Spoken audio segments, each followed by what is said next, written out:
What is catfish?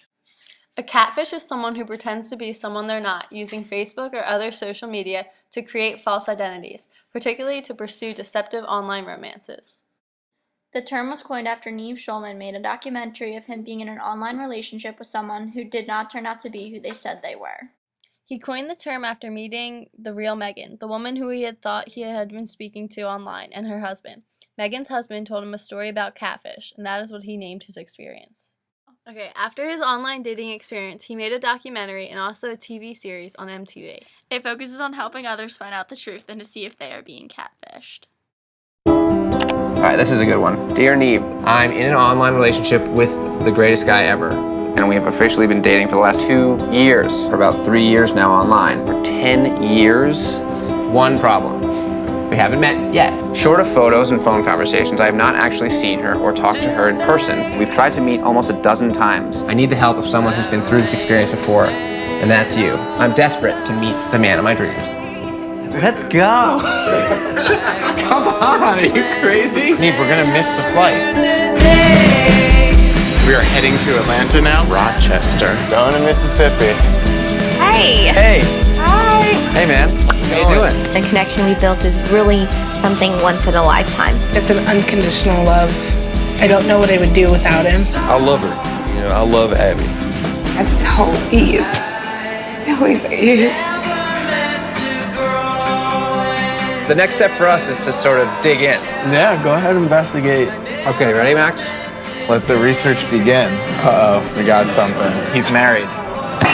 No. It means that the person she's been talking to is a fake. He says she's who she says she is. This is her. It checks out. This could just be another fake profile. This is bad news. She's a catfish. Oh my God. Is any of it bad? I just don't want to be disappointed. Who is this person? I don't know. I spoke to Matt. Mm-hmm. He will meet you. Oh my God. 30 minutes. 30 minutes away. Tyler, you want to hit go? I'm scared. Oh my God, tell me about it. Oh my God, this is so weird. I cannot believe it's you. Oh my God. What's up? Are you okay? No, not at all. I just don't understand what's going on. Guys. Hello?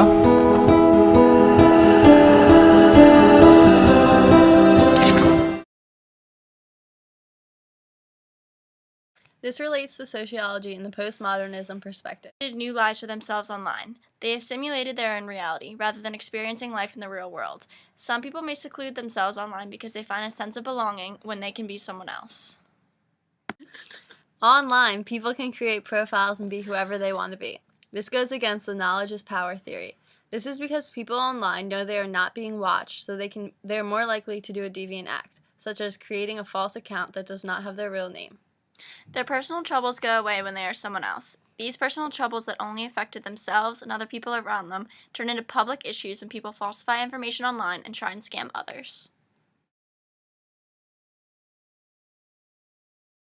Websites be dangerous, but so can social media sites like Facebook, MySpace, Twitter, and others. You never really know anyone who's online if you have never met them face to face.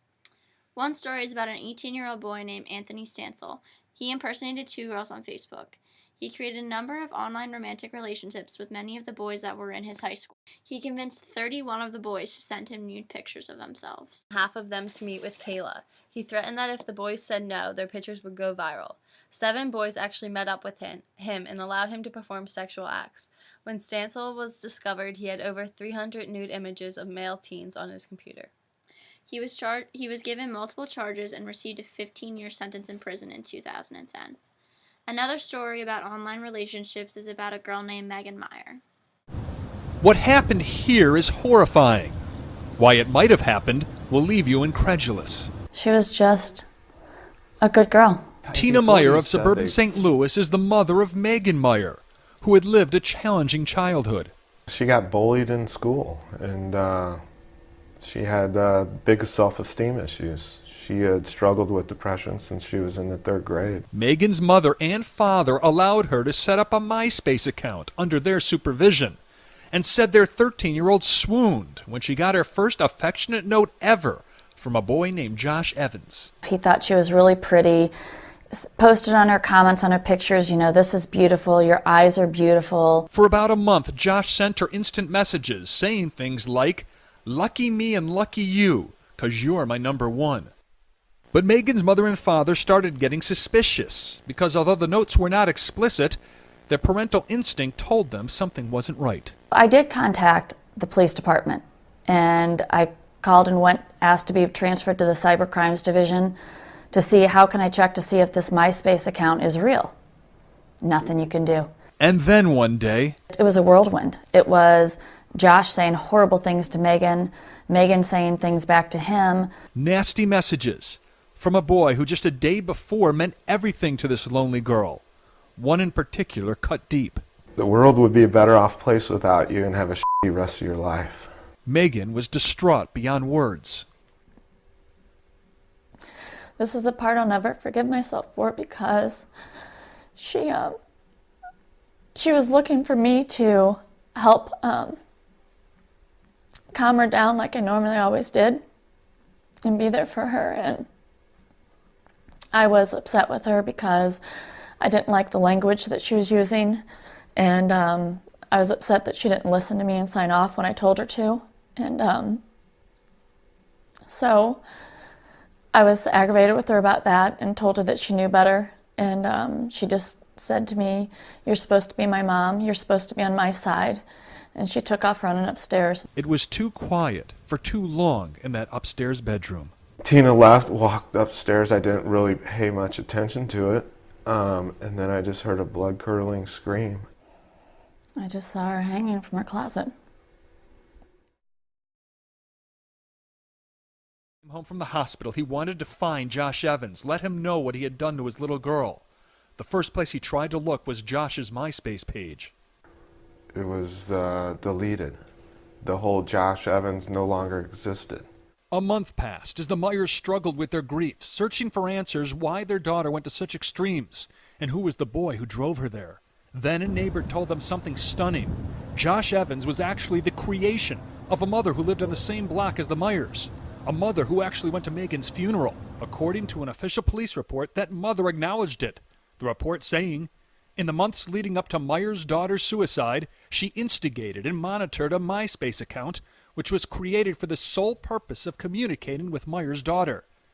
The Myers were told the other family wanted to find out from Megan why she was having a dispute with their own 13-year-old daughter. As if my daughter would have killed herself with a gun. They loaded the gun for her. Is the football player Manny Teo. His story started out with the tragic death of his girlfriend. As people dug deeper into the story, we found out that Lene Kuka didn't exist. This is who Manti Teo was talking to. This is Ronaya Toyosopo. He claimed responsibility for the false account, talking to Manti Teo. However, some are still uncertain whether or not Manti Teo made the whole thing up to cover his tracks or if he was truly catfished.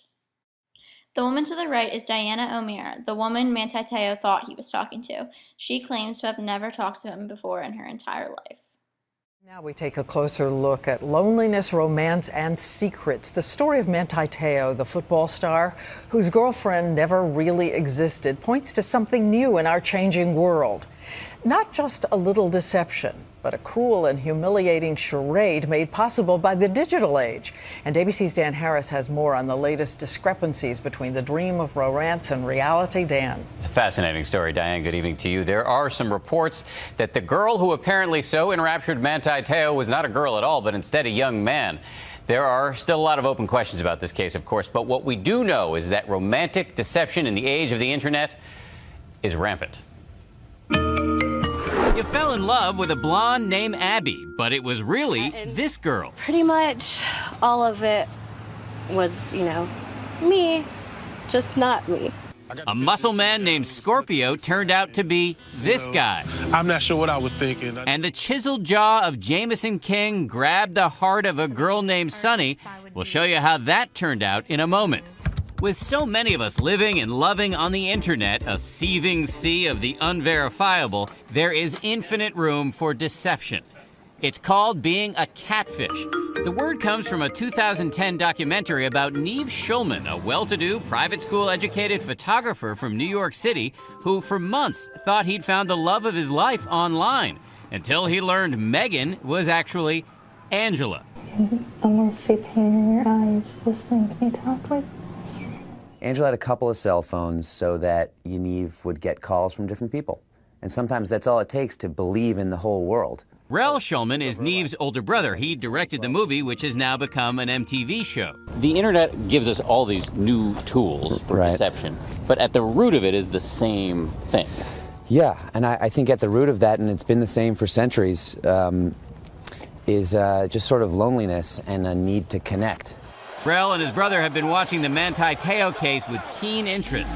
Today, it's being reported that Te'o's fake girlfriend, Lene, was texting and calling him before every game and was even in touch with his friends, family, and teammates.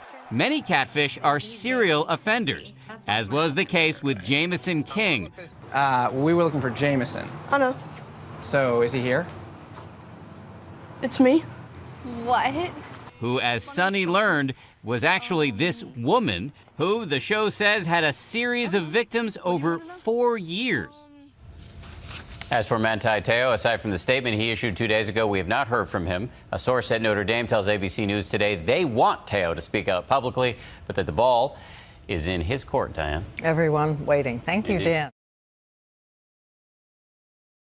Dating websites are also becoming extremely popular. It is estimated that there are more than 2,500 dating services in the U.S. and 8,000 competitors worldwide. Online dating has also risen 150% in the past couple of years. 10% of Americans use online dating services. 1 in 4 couples will meet online. The average spent by dating site user per year is $239. The dating industry creates a yearly revenue of $1.049 billion. eHarmony.com has 20 million users. Match.com has 15. 80% of online daters lie in their profile. Younger users tend to lie at a higher rate. 16% claim to be better off than in reality. 50% are dishonest about their height. Taller men and shorter women receive more attention.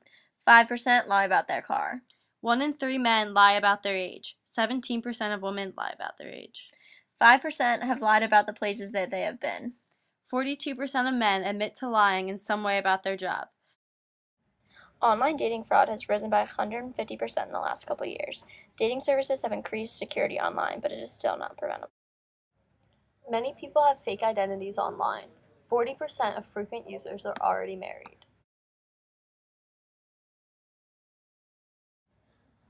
For someone's profile, look out for seemingly perfect profile pictures. Also be cautious if the profile seems like it complements your own or seems too good to be true. You can take a look at the number of mutual friends and who their friends are. Also, look at the number of friends that they have in general. You can always ask Facebook friends if they know this person in real life. You can do a background check on the name and information provided, and you can also cross-reference that person's email with other social media sites like Facebook and Twitter. Is this person willing to have a face-to-face encounter with you online? If they do, but their screen just happens to be black and they don't know why you can't see them multiple times, something might be up. Will they meet you in person? If the person who you are talking to online continues to avoid meeting you in person, something may be wrong. There are plenty of fish in the sea, but be careful not to catch a catfish.